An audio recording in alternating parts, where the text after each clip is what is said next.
Oke, perkenalkan nama saya Andronikus Gregory Munegus, biasa dipanggil Andro, dengan NIM 240900000142. Kali ini saya akan membahas tentang permasalahan sosial, dengan permasalahan sosial yang saya ambil yaitu diskriminasi terhadap ras atau kelompok tertentu ketika ingin mencari kos di suatu daerah, terutama di Pulau Jawa, dengan judul yang saya ambil yaitu ketika kos tak lagi netral.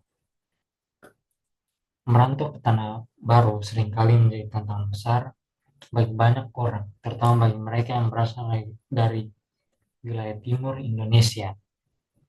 Salah satu permasalahan sosial yang sering dihadapi adalah kesulitan dalam mencari tempat tinggal atau kos yang menerima mereka dengan terbuka. Banyak anak rantau dari timur mengalami hambatan dalam menemukan hunian yang layak, baik karena diskriminasi perbedaan budaya maupun keterbatasan informasi mengenai tempat tinggal yang tersedia. Beberapa pemilik kos bahkan secara terang-terangan menolak penyewa dari wilayah timur dengan berbagai alasan yang seringkali didasarkan pada stereotip negatif. Maka dari itu kali ini saya akan membahas 4 tahap, yaitu identifikasi masalah, alternatif kebijakan, usulan kebijakan, dan rencana tindakan. Yang pertama yaitu identifikasi masalah. Masalah sosial yang sering terjadi saat ini mencari kos di tanah rantau, terutama mengenai anak rantau di wilayah timur Indonesia, seperti Papua, NTT, Maluku, sering mengalami kesulitan mencari tempat kos di Jawa. Permasalahan ini disebabkan oleh beberapa faktor. Yang pertama, diskriminasi stereotip negatif, seperti anggapan bahwa mereka kasar, berisik, atau tidak bisa beradaptasi. Yang kedua, rasisme terselubung, yang membuat pemilik kos menolak penyewa hanya karena asal daerah. Yang ketiga, tidak adanya regulasi yang melindungi hak anak rantau dalam akses terhadap hunian yang layak dan adil. Dampak yang mungkin terjadi yaitu gangguan kesehatan mental seperti cemas dan depresi, kondisi fisik yang buruk seperti gangguan tidur dan pola makan yang tidak teratur, dan gangguan konsentrasi dalam aktivitas akademik. Contoh kasus dari seorang mahasiswa di Surabaya yang sudah sempat saya wawancarai, yaitu Calvin. Calvin ini bercerita tentang penolakan dia terhadap salah satu kos yang ingin dia tempati, yaitu ketika dia ingin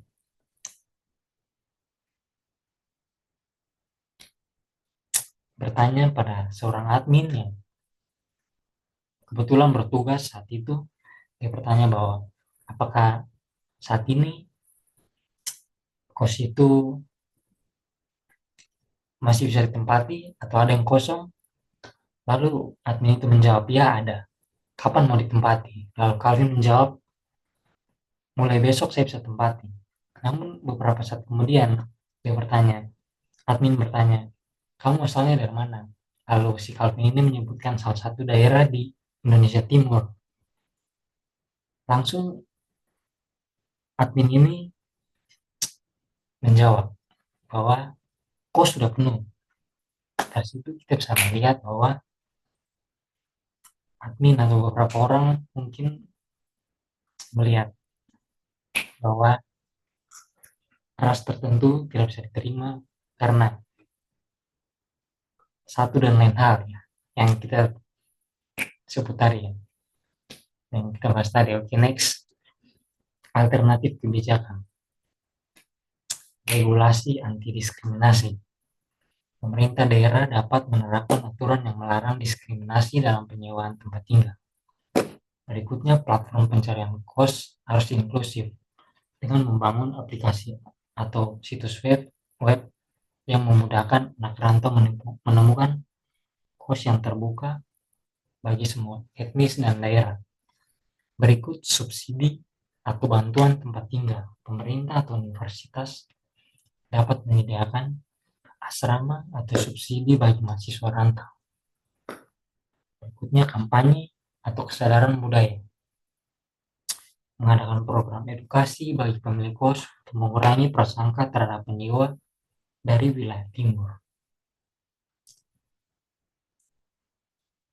Pembahasan yang ketiga yaitu usulan kebijakan.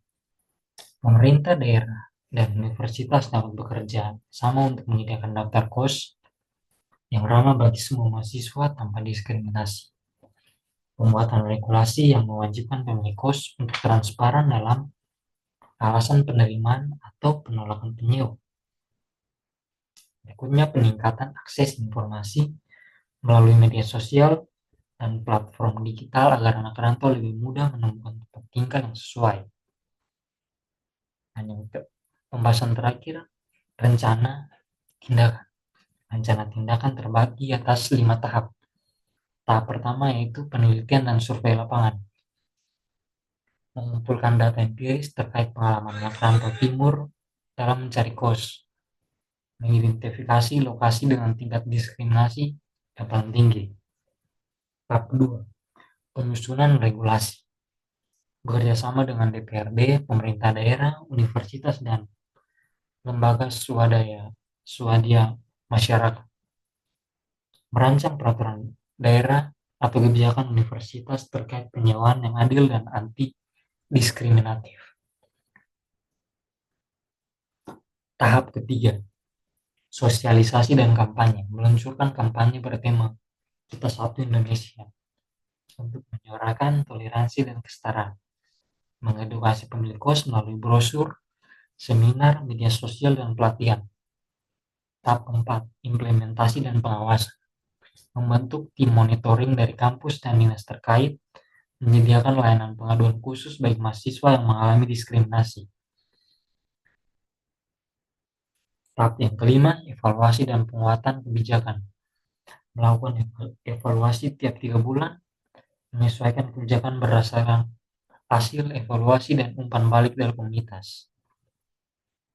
Kesimpulan yang dapat saya ambil yaitu kesulitan anak rantau dari wilayah timur Indonesia dalam mencari kos di Jawa merupakan masalah sosial yang kompleks, melibatkan aspek ekonomi, sosial, dan budaya. Dampak dari masalah ini dapat mempengaruhi kesejahteraan fisik, mental, dan akademik mahasiswa.